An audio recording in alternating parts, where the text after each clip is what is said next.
আওয়ামী লীগের চরিত্রটাই হলো এরকম, এর যে একটু ভালোবাসে তার সে হত্যা করে। শহীদ প্রেসিডেন্ট জিয়াউর রহমান শেখ হাসিনাকে দেশে আসার অনুমতি দিছিলেন, সুযোগ দিছিলেন এবং বলছে থাক সবাই রাজনীতি করুক। আসার 1 মাসের মধ্যে জিয়াউর রহমান শহীদ হয়ে গেছে, 13 দিনের মধ্যে। এবার দেখেন এই যে আমরা এখন যারা সবাই করতেছি, সুতরাং এটা একটা বিষ। এই বিষের সাথে আমরা কিভাবে লড়াই করব? জাতীয় ঐক্যমত্য তৈরি করতে হবে।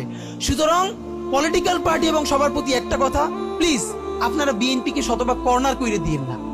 বিএনপি এই আধিপত্যবাদ বিরোধী লড়াইয়ের জন্য আমাদের একটা বড় শক্তি। এই শক্তিকে এত বেশি কর্নার করা যাবে না যাতে তারা গিয়ে আওয়ামী লীগের হাত ধরে ফেলে। তারা যদি আওয়ামী লীগের হাত ধরে ফেলে তাহলে লড়াইটা তো আমাদের জন্য আরো কঠিন হয়ে যাবে।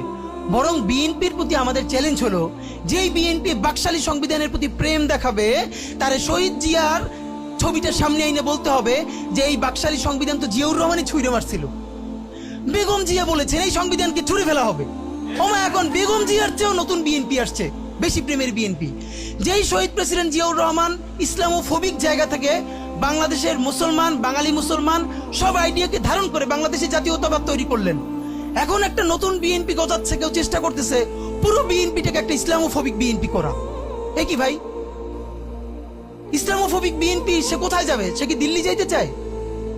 আমরা আমাদের প্রথম চ্যালেঞ্জ হলো স্বাধীনতা সার্বভৌমত্ব রক্ষার স্বার্থে এই বিএনপিকে শহীদ জিয়ার কাছেই রাখতে হবে, এই বিএনপিকে বেগম জিয়ার কাছেই রাখতে হবে। নাম্বার 2, আমাদের সামনের নির্বাচনে ম্যান্ডেট কি হবে এইটা সুস্পষ্ট। জুলাই সনদের ভিত্তিতে যদি নির্বাচন না হয়, এই নির্বাচন আপনারা চাইলে করেন, আমরা কেউ ভোট দিতে যাব না।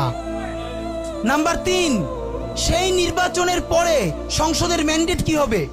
সংসদে জুলাইয়ের বর্তমান সনদে যেটা স্বাক্ষরিত হবে সবার ঐক্যমত্যের ভিত্তিতে, এটা নির্বাচনের আগে মানে সংবিধান সংশোধন করা ছাড়াই অধ্যাদেশের বলে বলে যেটা করা সম্ভব সেটা আগেই করে ফেলতে হবে এবং তাকে দিয়ে নির্বাচন করাইতে হবে। এবং আমাদের বিএনপির বন্ধুরা বলছেন 2 বছর সময় নিয়ে তারা সংসদে এইগুলো পাশ করাবেন। 2 বছর চলবে না, সর্বোচ্চ সময় 6 মাস। সংসদের প্রথম 6 মাসের মধ্যে জুলাই সনদের সমস্ত কথাগুলো সংবিধান ইনকর্পোরেট করতে হবে। যদি পারেন নতুন সংবিধান করতে হবে, নতুন সংবিধান করতে না পারলে এইটার মধ্যে ইনকর্পোরেট করতে হবে। রাজনৈতিক বিভাজনের ফাঁকে একমাত্র সমস্ত সুবিধা নেবে ফ্যাসিবাদ, ফ্যাসিবাদের শক্তি এবং আওয়ামী লীগ। আমরা আমাদের জীবন থাকতে বাংলাদেশের মাটিতে ভারতীয় আধিপত্যবাদ থেকে শুরু করে আর কোনো বিদেশি আধিপত্যবাদ, হাসিনা এবং ফ্যাসিবাদকে মেনে নিব না।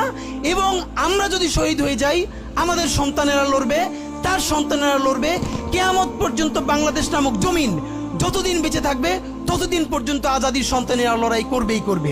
ইনকিলাব জিন্দাবাদ।